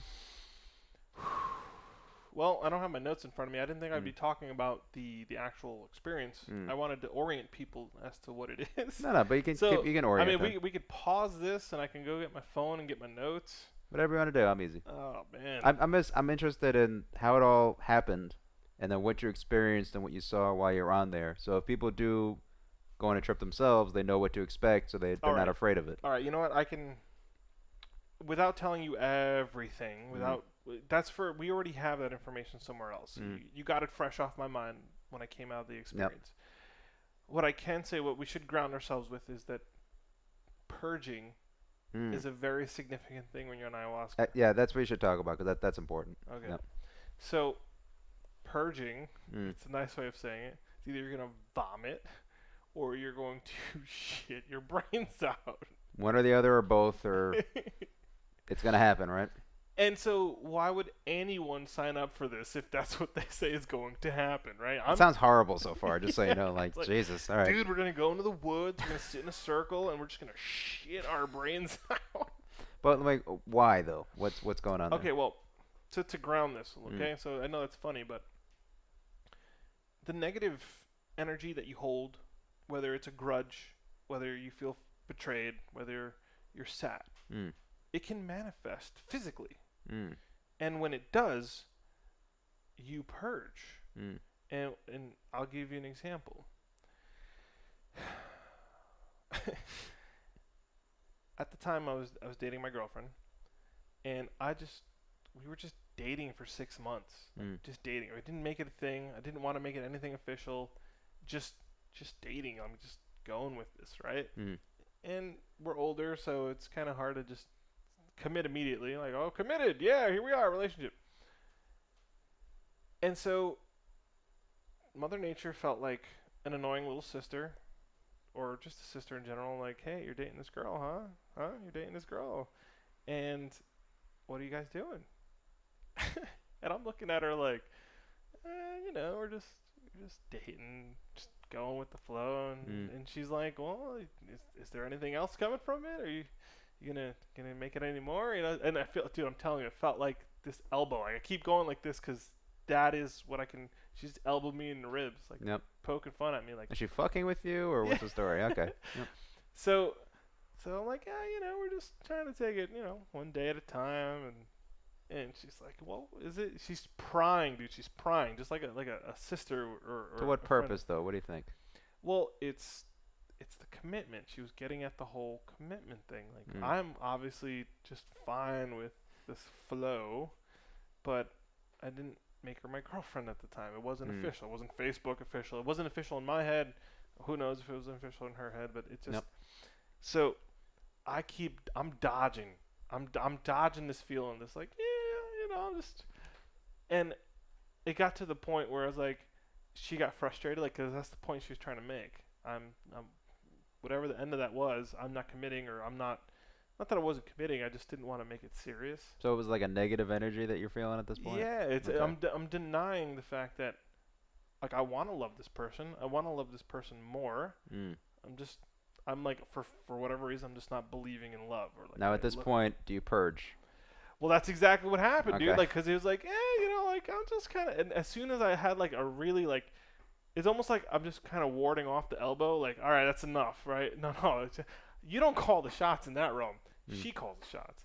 So as soon as I was like, Yep. like, get the bucket, and that's I had a significant emotional reaction, which translated into something physical. And I was like so happy. I just vomited. I'm like, Now let me kind of interject a little here. So at this point, do you wake up from the trip to vomit? yes. So you're awake now, and you just vomit into a bucket, and I assume the shaman is like, oh, another one, and just like takes it away, and just is that what's going on here? It was surreal because there's always assistant shamans. They're Okay. helping the shaman, and didn't even skip a beat. Like, I remember puking, and then I'm looking at it. It's water, but there was like this black mist in the water, and I'm like shaking it, and then it's just water. And then, like, the assistant shaman came over like super fast, just takes the bucket, goes away, and gives me another empty one. And I'm like, didn't even skip a beat. Like, that's exactly what's supposed to happen, and just took off. That's crazy. And dude, don't say it's crazy, because it's what happened. No, it's not crazy is the wrong word. Like that's Profound, I would like to say. profound, but it's interesting how there's one guy whose job is just go, oh, got it, There's a girl.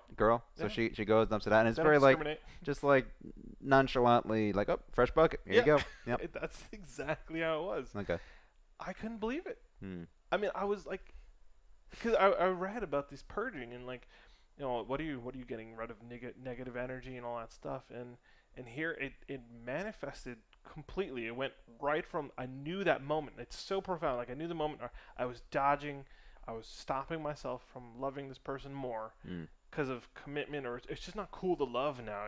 Like, we're in 2017. Like, nobody loves anybody. You got like 3 side chicks by now. So it was like one of those things. Like, I was just stopping myself. I was stopping a good thing from happening. And as soon as I realized that, that was the purge. Okay. That's one of the most real things I can give you from this experience.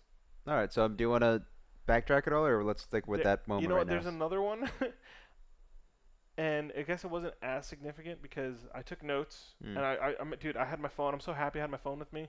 People back in the day didn't have light up phones, so they couldn't write this shit down.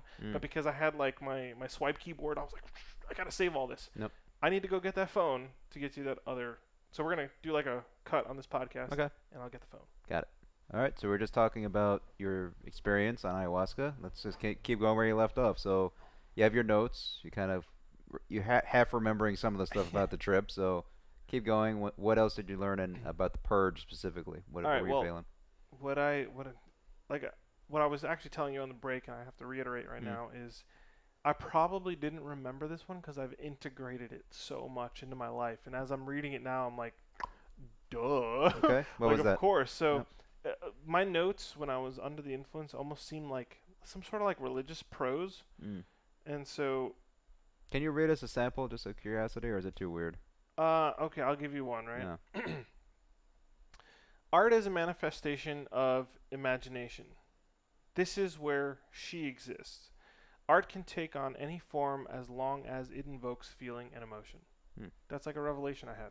I wrote that when I was completely under the influence of what I was feeling. And I thought that was a beautiful thing. Like, it's true. Like, when you create a picture or you make music, you're making it from a feeling, like a feeling or a memory that you want to hold on to. Like, you take a picture of something, you're taking that picture because you want to remember that moment.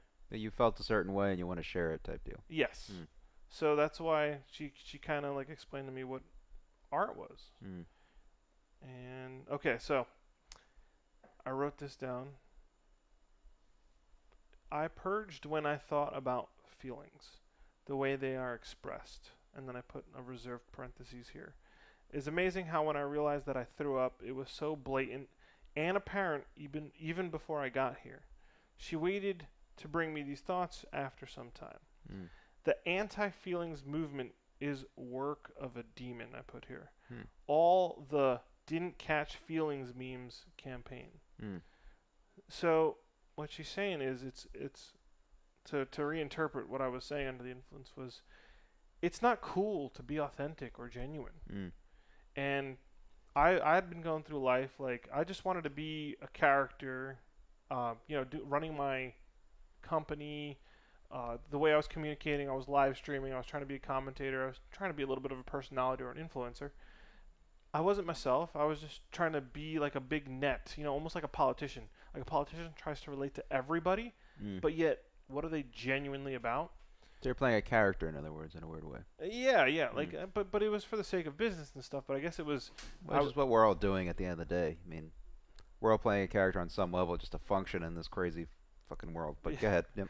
And so I remember, like, all of a sudden, like, all these memes that I remember, like, I'm not catching feelings. And I remember, like, it was like a boxer, and, like, the one dude's punching, and the boxer's, like, dodging it. It's like, oh, nope, not catching feelings today, right? I remember seeing so many profound images or things that made me feel like that. Like, it's not cool to have feelings. It's not cool to open up to people. It's not cool to bond, right? Like, I guess I was overwhelmed with that because I was trying to make everybody happy, but you can't make everybody happy. But then the few people that you can connect with authentically because you're you and you're unique, don't change yourself, that's what makes a real connection.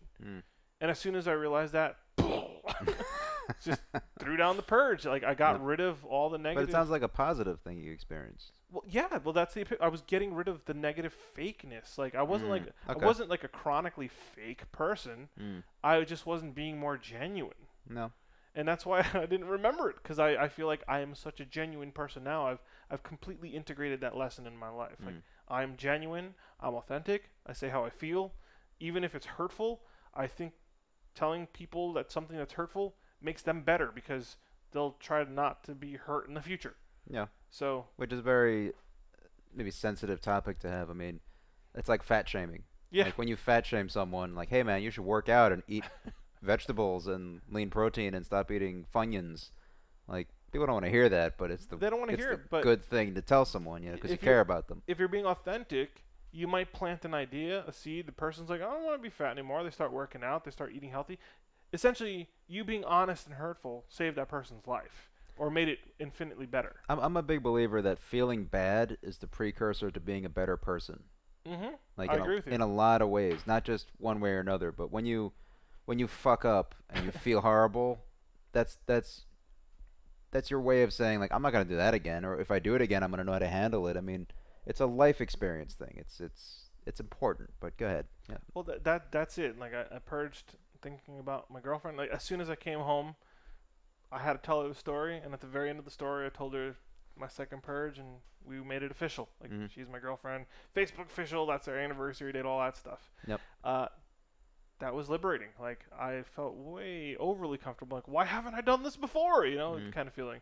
And then with the whole feelings, I feel like I became a much genuine person after. Like, as soon as I realized, like, I'm not going to make everybody happy, but there are people around me that want the genuine, authentic version of myself, and I'm not delivering that to anybody. That was my other purge. Okay. Yeah. So from there, I mean, you're still talking to Pachamama at this point, or what's the story? Well, okay, she's telling you all this? She's the one that kind of guides you. Like, you have your shaman that's a tour guide, but if you're kind of struggling with, again, it might be some language that you don't understand, or she's still struggling to communicate with you, or you might get stuck somewhere. Like, you might experience something darker than you should because the translation is not good. Like, you're getting a way worse feeling than you should. That's why the shaman's there. The shaman can help guide you through that dark feeling. Maybe it's something that you need to feel. You don't know how to translate that feeling, so the shaman can help guide you through it by suggesting something, and it gives you just a little bit of a sober kick that you can kind of process your way through it. And that's why any veteran, I understand why this is like a miracle thing for veterans or anybody with PTSD. It's like you get to, unfortunately, and I'm going to ruin the fact that some veterans might want to go do this, you're going to face the moment that you're fearing. Like whatever keeps recurring in that veteran or the person that experienced combat, that horrible anything, anybody with post-traumatic stress disorder. It's not just veterans, but I know veterans have it a lot.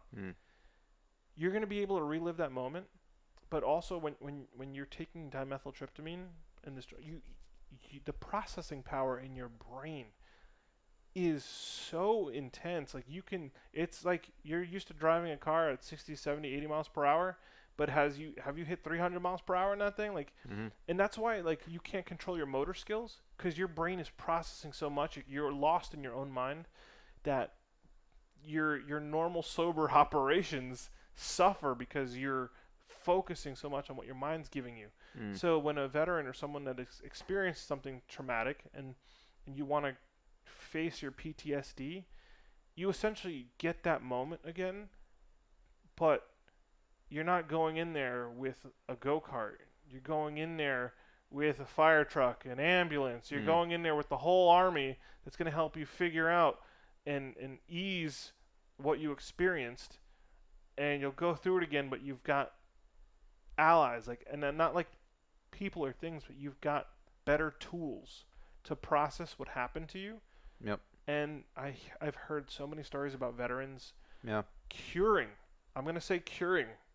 their PTSD because they were able to get through the experience with the extra tools that the ayahuasca or the dimethyltryptamine that was able to give them. Sure. I mean, this kind of goes back to my quote-unquote right-wing thinking on this. Like, on a very practical scale, psychedelics, psilocybin or ayahuasca, whatever you want to say it, does have a dramatic effect on PTSD. Like, it's objective. It's just, there's a lot of utility in that because who wants people to be suffering from PTSD? No. And the drugs that they were giving these guys now is not helping. It's making it worse. It just like numbs it. Yeah, I mean, it's just it's like the suicide rate among vets we got to talk about, and you can save people's lives with this kind of stuff because we still kind of throw the wrong drug at people. We should throw the right drug at people. I mean, it's profit. And if you're some guy out there who thinks that, oh, you shouldn't do this or whatever, I mean, I'm in the same boat as you. I don't do this stuff. I mean, I want to eventually when I'm ready and everything, don't get me wrong. But from a very practical point of view, people need to be more friendly towards psychedelics, especially when people are actually dying and they could be saved by psychedelics or psilocybin, whatever you want to call it. Yeah, like I cannot speak. I know there's negative experiences out there, and obviously the internet and sensationalism is going to take a negative ayahuasca experience and try to blow it out of proportion. They're very rare. Yeah, if you hit, it's super rare. That's the frustrating thing is like if one person does unfortunately die in an ayahuasca ceremony, it becomes this giant story. story. What I mean. I mean, like. But I mean, it has happened where people have passed away because they've been whatever. But the negative thing, one thing happens. It's a rare thing. The common thing is that people are getting helped by this. Yeah, let me wrap this up and put a little bow on it, right? Okay. If I told you you're going to go see a shaman, you're going to talk with a lot of open-minded people, a lot of pleasant, open-minded people that want to change their lives. A shaman is a wonderful person that's trying to be there for you, unless there's like a deviant shaman. There's going to be eventually a Yelp for shamans, right? But that's the future defined right there. But go ahead. I know, right? Capitalism's going to show up eventually. Yep. So you meet a wonderful person, a shaman that's been healing people, so it's like a really friendly doctor. You're meeting people that are open-minded, that are looking for a cure. They're trying to make themselves better. You don't just go to do ayahuasca. It's not a party drug. You've been called to it. You want to make yourself better. Yep. So those two experiences. Then I tell you, it's going to clear you up so that you're going to have way less negative baggage on your emotional self afterwards. It can cure PTSD or make you understand it. It'll clear up depression or a lot of it, or give you an experience, and it'll make you look at the world a different way where things make you happier. You're not chasing a fake goal. Like some people like want Jordans and they don't have the job or the lifestyle that you could put these expensive shoes on your feet and like for what? Like then you ruin them because they have to be on the ground all the time, right? No. It's one of those things that you're essentially you're going to cure yourself of a lot of fake ailments, like of a fake society. Like our society is very ill, and it's like doesn't have to be though. That really doesn't have to. No. Like we have options. We're not stuck. No, we're not. So. We're ignoring it. Yep. This is one of those things like I know because ayahuasca and DMT, it's a Schedule 1 drug, and it makes you feel like, oh, it's bad, right? And if you even read on what schedule is, it means it's addictive. I'm like, you take ayahuasca, you do. I'm not going back for like a year. Like I said, maybe I'll do it once a year. Nope. Oh, I'm addicted to do ayahuasca once a year. Yeah. You know what I'm saying? And I come out a better person, experiencing the world in a new light, and I just want everyone to be happy around me. Like, what the fuck? I'm sure that heroin addicts actually do just heroin once a year, just like one little shoot of heroin, and then they're done, right? That's how that works. Wink, wink. All right, yeah. Nope. So I can't say anything bad for it. Okay. It's very important to go into it with a good intention. If you can focus yourself to go in with a good intention, you want a good experience. Maybe you want to talk to the planet. Maybe you want to clear up something that you can't really comprehend. You take care of your body. You're gonna come out like there is Jason before ayahuasca. There is Jason after ayahuasca. How different are they? I just feel so much more genuine with people, so much more authentic. The things I'm passionate about, I can be way more passionate. Whether I'm sitting there playing a video game and I'm like really I'm not just enjoying the time. I'm really enjoying it. Like I won't sit and play unless I know I'm gonna enjoy it. Like if I can rope my friends in and play with me, if I can go hiking and like we have the dog here and my girlfriend like I'm really hiking now. Like it's because I want to go hiking. I want to enjoy it. It's not just like it's something to do.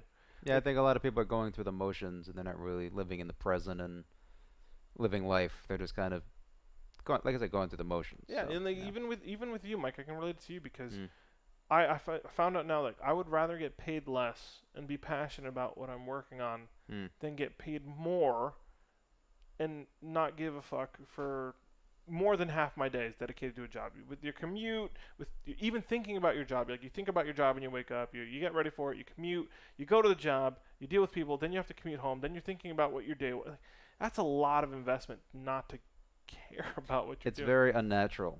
Yeah. It's very unnatural to do that. I mean, I think one of the most pressing things that people deal with right now is free time. Like we don't have any free time to just like spend time with your family. Go on a hike. Like it's such a rare thing, but it shouldn't be. I mean, have your buddies around, have a campfire and drink some beer. You don't have to drink some beer, but you know what I mean? Yeah. Just relax and just talk for 3-4 hours. It's bullshit. So, I mean, I'm not saying it's going to make everyone more genuine because you might be already a genuine person going into it. Maybe you have a different issue. For me, I was trying to make everybody happy, which means I was kind of faking myself. And now I'm a much more genuine person. I'm much more passionate about the things I'm doing. And if, like, it's like, it almost feels a little heartless. I came out of it a little heartless. Like, if it's not worth my time, then I don't do it. Yep.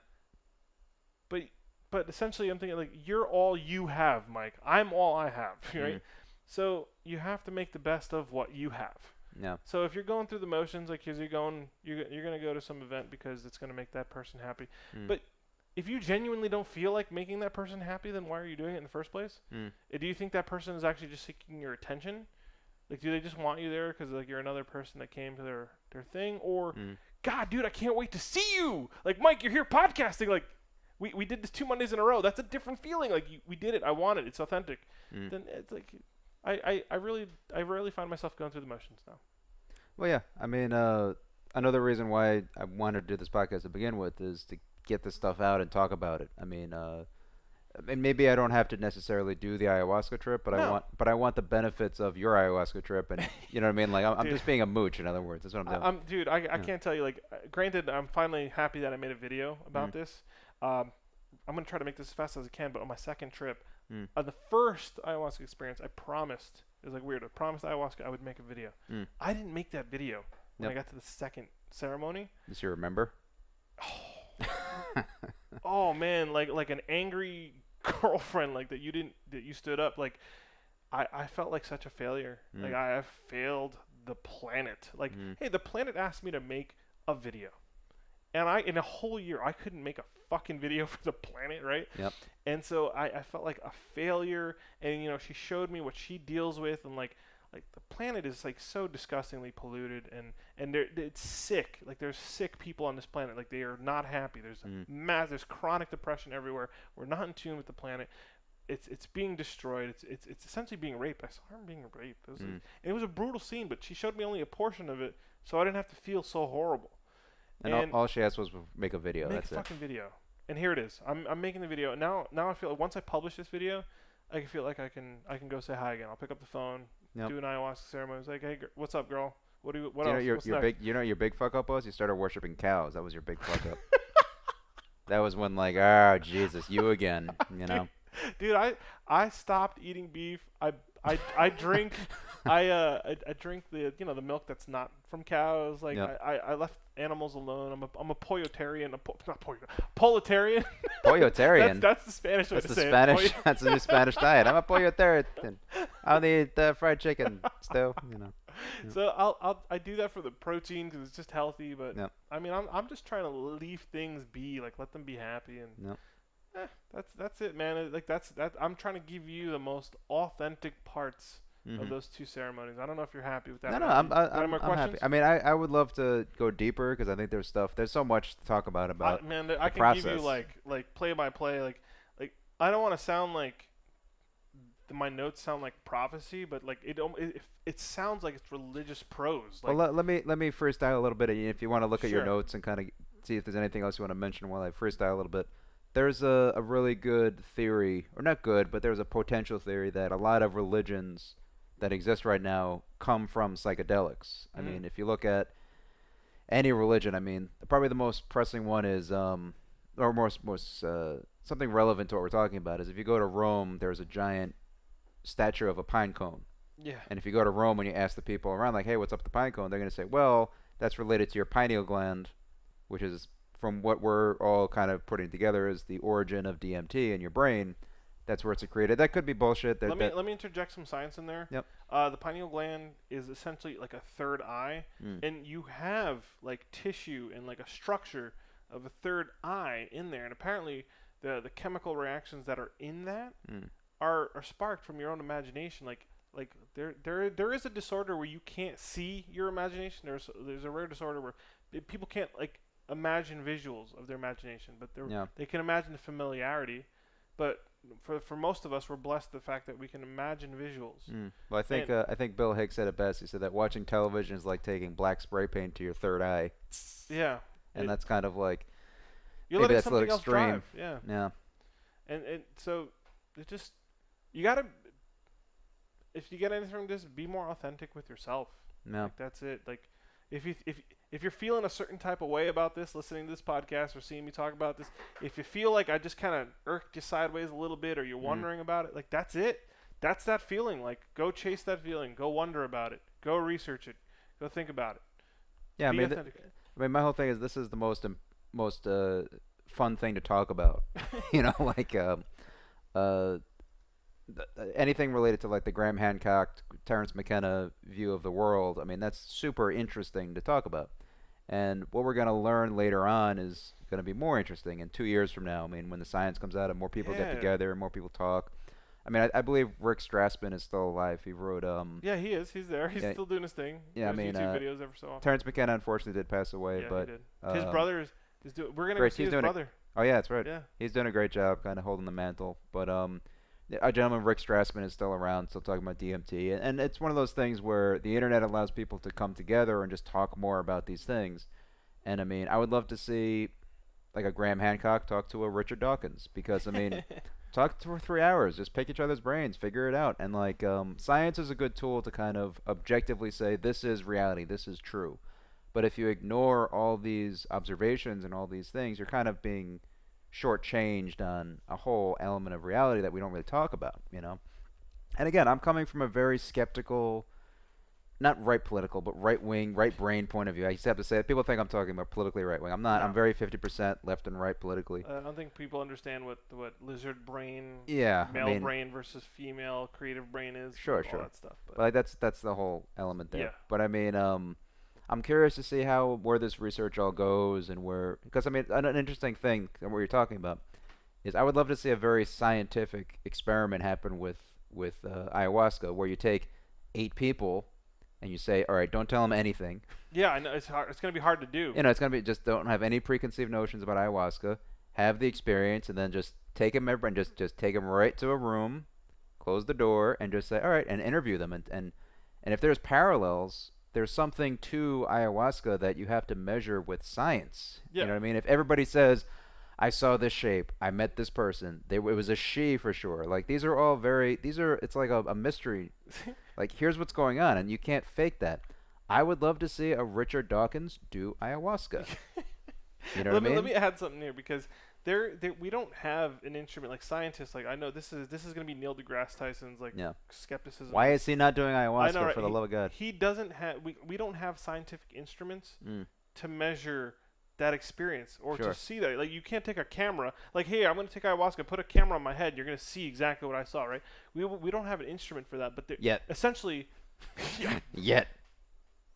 Yeah. But essentially, the psychology of it. You just actually paused and stared at me when I said that.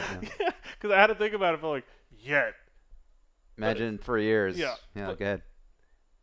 It's a psychological science. And what I do like is Jordan Peterson, a psychologist, and he's a professor and everything. He's open-minded to the effects of DMT. And so a psychologist is a scientist, someone that studies psychology. And if he's studying the effects of what dimethyltryptamine or psilocybin does to your brain, or to your sense of self, not your brain is just a physical object, but to your sense of self. Like, I was in a circle with 20 plus strangers, and everybody wakes up saying she, her. That is a science. Like, that's something. Because if zero people said he, you know what I mean? Zero. There's something to it. Then we got to talk about it. And like, it's so weird because if you think about rather like anybody, like, I'm not trying to be condescending or insulting about this type of stuff, but think about any like Republican in your world, like radical right wing Trump supporting Republican, right? I don't even identify people anymore. No, but here's the thing, like if you take that concept, like, I'm not necessarily against what you guys believe in. Don't get me wrong, but if you say, okay, we have veterans dying every day. We can save their lives. You're right. With psilocybin or ayahuasca, we can save their lives. What is more patriotic than saving the lives of veterans who served this country? Profit's more. No, but profit's more American. But you know what I mean. If you talk to any just the most radical right wing person ever, like, forget it. What is more patriotic than saving the lives of veterans who literally gave their youth and their lives to serve this country? There's nothing more patriotic you can do as a person. I can't think of it. If there's something more patriotic than that, I don't know what it is. Like, it's someone that served our country. They went to war. They fought. They sacrificed portions. If not, they sacrificed themselves for an ideal. And the people that come back and they're well enough, and I'll vouch for it. I'm like, hey, I know a couple of veterans that have PTSD, and like, I feel bad. I'm like, dude, just find a shaman. But they can't. Like, they just stop giving them the poison and start giving them the medicine. You know what I mean? Like, we got to get our shit together. It's been a long time. We've been at war. We've been doing this a long time. If you do the same thing over and over again that leads to failure, that's called insanity. Like, you're not going to get a different result doing the same dumb ideas. I think I'm going to start giving you a closeout, because this is a really big thought, and you're going to see why I'm closing this out. Okay, you can close it out. I'm not going to close it all out. It's your. This is your. Oh yeah, show, I'm interviewing you this but time. I do want to give you what I feel like is the planet is sick. The way human beings are thinking. If you're in a poor third world, what do poor people in a third world country, what goes through their mind every day, right? It's probably not good. We have Americans that are in the top 1% of the economic range on the planet, and they're depressed. Like, if you just go by depression. Beverly Hills has the highest rate of depression. Yeah. Doesn't make any sense. Right. Here's people that you think have everything. No. But they don't have anything. And how disruptive to the economy or to establishments in place, whether it's the medical industry or anything else, right? Because this is the big thought. But nobody wants, if you take less than $5 worth of materials, you're taking a plant vine, you're taking bark from a tree, and you're cooking it in water. So there's some energy involved, right? It's very cost effective, yeah. It's almost too cost effective. You're going to say, oh, there's going to be less depressed people. There's going to be less depressed veterans. We're going to get rid of PTSD. We're going to get rid of chronic depression. Like, it just can't happen for economical purposes. Like, Yeah. That's one of those things where I've heard this argument before, and it's a very weird argument to have. Like, oh, we can't have solar cars because then we're gonna have no oil industry. It's like, okay, we don't have an oil industry anymore. Like Jacko would say, good. Good. Good. You know, but like I don't see any downside rather You in don't, but well, people that are in that industry. anybody who has any common sense, I don't see any downside in having more efficient, cost-effective businesses that actually work for the better.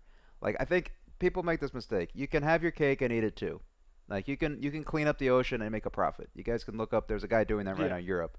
You know, you can fix the psychological well-being of this country, and you can still make a little bit of profit, enough to have a business going. You know what I mean? Like, you don't have to reject capitalism completely to make the better ideas come out. You know what I mean? hate the fact that you have to say profit in order for people to do something. Like, I saw a meme the other day, right? It was that meme where you see like the guy looking at the girl, like he turned around, he's got yeah, a I know the one you're talking about. You know what I'm talking. So it's like that little betrayal meme aspect. Yep. So it's an American flag that's looking at the girl that he thinks looks attractive, and she's wearing the word profit. Yeah. And then the girlfriend literally has people's fucking lives on it. Yeah. Ooh, profit. Yeah. Forget about people's fucking lives. There's a profit over here. Like, that's the illness that we're talking about. But here's the thing. Here's my problem. The reason why America's awesome is because we have radical right-wingers and radical left-wingers. And we fight and we argue, but we actually come to like we don't come into a consensus to solve any problems. We're just too busy fighting with each other. You know what I mean? You lost me on why that's awesome. No, I believe that's awesome because you have a diverse amount of political views and everything. But the problem is that if you have a radical right-winger and a radical left-winger, you say... I don't even like that, Mike. I don't know, but let me. Okay. I think I can save my. I can save my point. Save yourself. I'll give you an out. If you have a radical right winger and a radical left winger, say, hey, let's come together and let's have an actual program to help veterans not kill themselves because they could do psilocybin and ayahuasca instead of whatever drugs they're taking now. The most radical right winger and the most radical left winger can come together and say, hey, that's a great idea. Let's try it. And if it doesn't work, fine. If it does work, cool. But like, those are the people that I want to talk to more. If you're on the radical right, radical left, I don't care. Come to a consensus and try something. And you're shaking your head at me. You don't think it's possible. I don't think that's awesome because, like, again, we started another podcast saying I hate the buckets and the categories that we keep labeling people into. The unfortunate thing is people are labeled and they're stuck in their labels, and I just want to shake them out of it for now. Exactly. But what I'm getting at is, like, right now, the news and the media and people are obsessed with right and left. But there's right, there's left, there's progressive, there's libertarian, there's so many extra political views. There's people that are diehard environmentalists. Talk to them, but where are the environmentalists on the spectrum? Can a Republican be an environmentalist? Can a liberal be an environmentalist? They both can be environmentalists. Here's something but you have to be on one side. Like, I get that. Here's something that people don't understand, and it drives me crazy. I grew up in a very right-wing environment, and the right, quote-unquote, whatever, has done so much for preserving the environment, but they don't consider it environmentalism. It's the weirdest thing ever. Like, and I don't want to, this is a whole other podcast. It's a whole different podcast. But just to wrap up my little point here, if you look at the hunting, fishing community in this country, it's a gigantic industry, right? That community has done so much to protect the wilderness, to protect these species of animals because they make use of them. They're a renewable resource. Hunting and fishing, it's a good thing. You're an environmentalist if you believe that. If you want a gigantic, healthy population of salmon in Alaska, you're an environmentalist. You want to keep it clean. You want to keep the plastic out of it. You want to be... Climate change, guys. We're not going to start that conversation now, but even if it's complete bullshit, you should still do the things that prevent the climate from changing for the negative. Yeah. It's common sense, guys. Like, come together, man. Yeah. Like, I don't. That's a whole other podcast we have a can general have. cause, yeah. But I mean, I would like to hear you can close this out because we've been rambling a little bit. Yeah. But for anyone who wants to do ayahuasca, what do you say to them? And also, you can kind of wrap up your own story, like what happened after everything that happened, the purges, what you had your notes, your feedback. What happened after that? I had a lot of great conversations with people. It's almost like I had to choose who I talked to because I could almost feel like you get like an extra sense for a little while. Like after you come off your high or you're really hyped, just like you're excited when you're like favorite team wins the Super Bowl Mm. or like a big championship event. I came off that feeling like I just did one of the most amazing things, and I came away from it with the most amazing people. Mm. And I had this extra sense with me in a little while. It's like this empathetic sense. Like I almost felt like in a weird way, I almost felt like I could talk to dogs. Weird. Like in a just emotional, like just by thinking a certain way. And it's happened. Like I came out of a grocery store, I saw a dog barking at me. I'm thinking in my head, dude, why are you barking at me? I'm leaving you alone. Mm. And the dog stopped barking. Yep. But coming away from the ayahuasca thing, I had a lot of great conversations. A lot of people that it's a lot more popular and it's a lot more abundant than you think. Mm. It's almost like you're like a closet interested in psychedelic person. Yep. Like you don't want to admit because a lot of people still may think you're crazy or you think it's cool, but you want to ridicule the person that's kind of coming out of the psychedelic closet. It's weird, but like there are people. It's way more abundant. Like this whole ayahuasca sensation, it's way more abundant. I try to like, I'm wearing things now so that people could be like, did you you like if people wore tie-dye shirts, it's like, are you a hippie? Have you done like so? I have little signatures like on my phone, like wear little things. So if someone's interested, they can kind of pick it out. Like I wear little sacred geometry things. That's a big indicator. You'll get into that some other time. But it's now that I've done this ayahuasca experience, I can kind of feel out the people that are interested in it, and it's way more abundant than like this closet thing. It's almost this global sensation. Like I know it's getting around. It's just admitting like I think that might be interesting. That's all you have to do. I think taking a psychedelic might be interesting. Well, what are the downsides of your ayahuasca trip?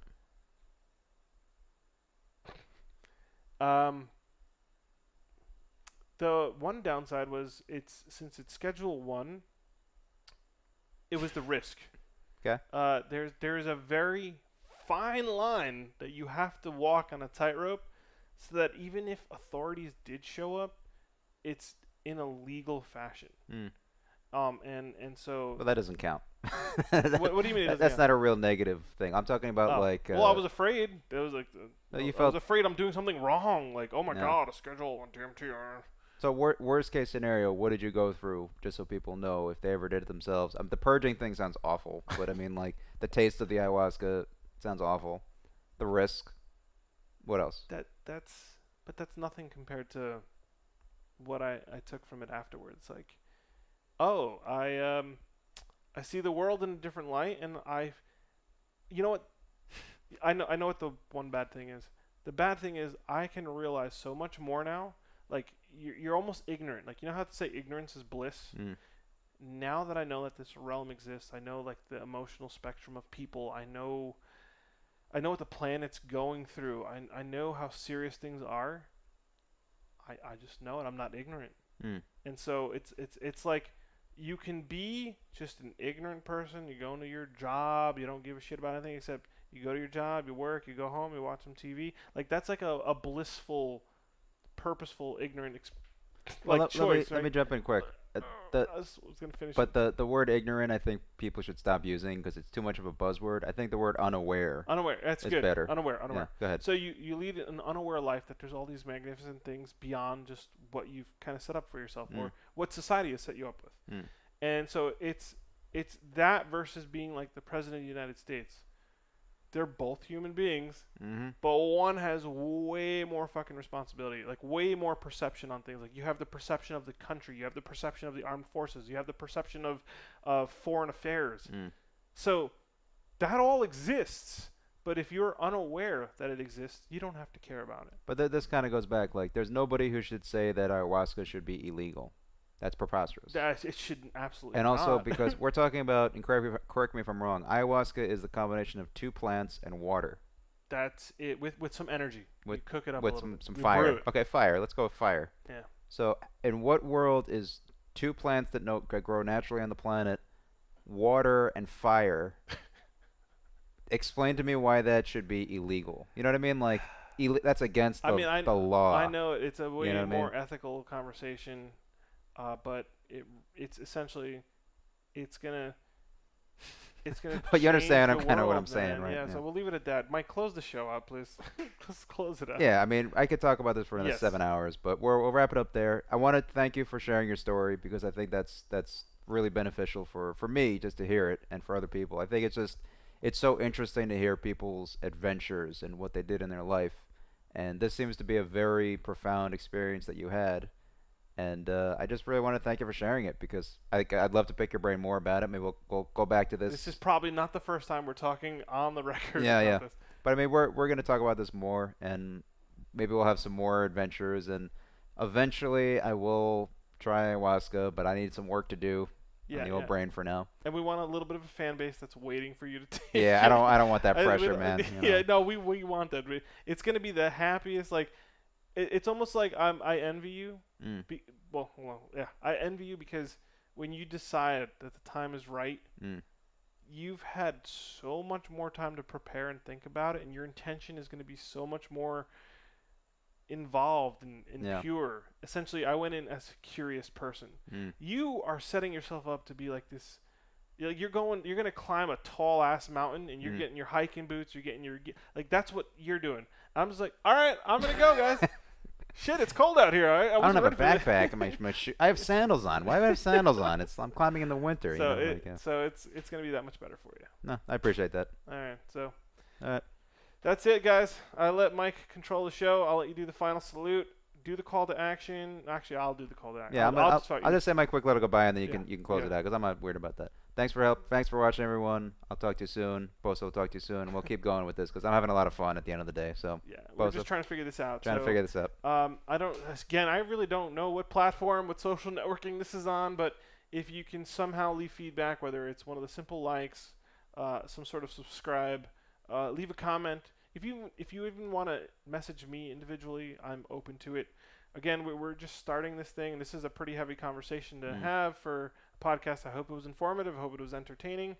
And we're, like we keep saying, we're just trying to figure this out. And if you're coming along for the ride, we want to keep talking about things that you think is important, but don't jeopardize the integrity of what we think is interesting.